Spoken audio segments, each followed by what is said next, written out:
Two AI giants shipped their flagship models a month apart, and one of them costs 8 times less than the other. Anthropic wants $10 per million tokens for Fable 5.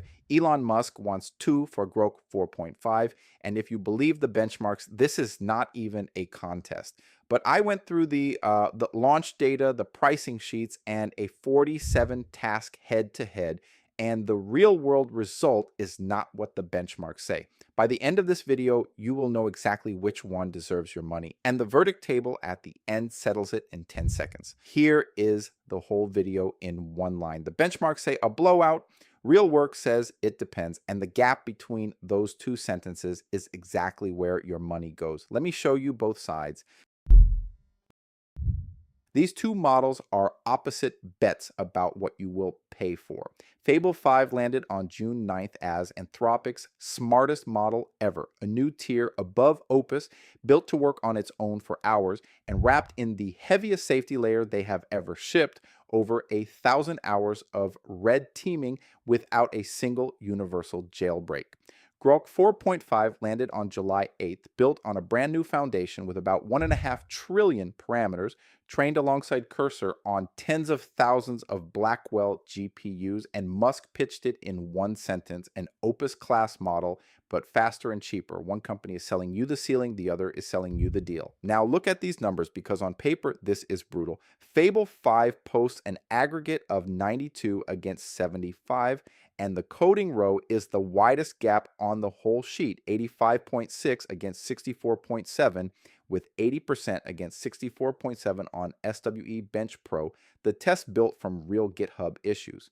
Even on agentic tasks, the exact thing Grok was tuned for, Fable still edges it, and Fable holds 1 million tokens of context, double what Grok can carry. If benchmarks were the whole story, the video would end right here, but stay with me because this next part is where most people get it wrong.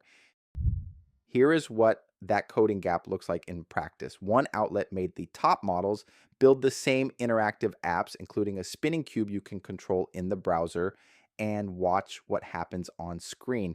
Fable 5 and Opus 4.8 were the only models that nailed the cube on the very first try. Grok 4.5 rendered the title and the buttons and no cube at all. It needed another pass to get there. That is the pattern everywhere. Grok usually gets there, Fable gets there first. And when the task is genuinely hard, first try reliability is exactly what those Anthropic prices are buying. Now the whole equation flips. Look at the price rows. Grok 4.5 costs $2 per million input tokens and 6 on output. Fable 5 costs 10 and 50. That is roughly 8 times cheaper, where it hurts the most. Grok also streams about 86 tokens a second against 70. And at maximum reasoning effort, Fable can make you wait over 2 minutes for the first token, while Grok answers in about 16 seconds. Check the subscription rows too. Claude Pro starts at $20 a month against 30 for Super Grok, but at the top end, Grok Heavy runs $300 a month against 1 to 200 for Claude Max. Same monthly bill, Grok hands you far more volume, Fable hands you more brains per request. And Grok owns one weapon Claude simply does not have. It is wired straight into X. So it reads the live feed, the trends, and the breaking stories in real time, while every Claude model only knows the world up to its training cutoff plus whatever you paste in yourself. If your work runs on live sentiment, market chatter, or news that broke an hour ago, that single feature can outweigh every benchmark I just showed you. So here's my question for the comments. What actually decides it for you? Raw intelligence or live data? Tell me below, because I think the answer splits this audience right down the middle. Before the verdict, here are the rows the subscription pages never put side by side, and for a lot of you, this table decides it. Both models have a free door. Claude has a free tier, and Grok rides along inside X with limits, so try both before you pay a cent.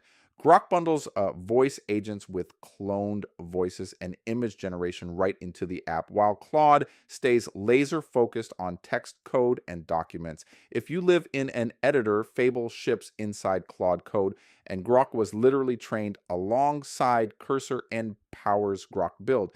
And one catch nobody mentions, Grok 4.5 is not available in the European Union yet. It lands there around the middle of July, while Fable 5 is live globally right now. Remember the loop I opened at the start, that the real world result is not what the benchmarks say. Here it is. An independent bench ran both models through 47 real tasks, games, visual builds, simulations, landing pages, and scored every single one. Look at the tally on screen. Fable 5 wins 20, Grok wins 17, 6 ties, and the average quality scores are nearly identical. 8.07 against 8.09. A 17-point benchmark blowout collapses into a photo finish the moment the tasks start looking like actual work. And that is the single most important chart in this whole comparison. So burn this rule in. Fable for the work you cannot get wrong, Grok for the work you cannot stop doing. And here is the table I promised you, the 10-second verdict. If you write serious code, run agents, or push huge documents through a million token context, get Fable 5. The coding gap is real and it compounds on hard work. If you live on volume, everyday tasks, drafts, research, and anything touching LiveX data, get Grok 4.5 and pocket the difference. It is most of the capability for a fraction of the price.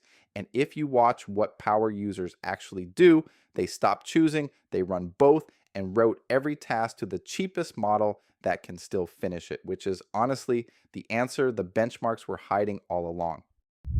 Now, picking the model is only half the equation, because knowing when to change the model versus when to just make it try harder decides more than the logo on the box.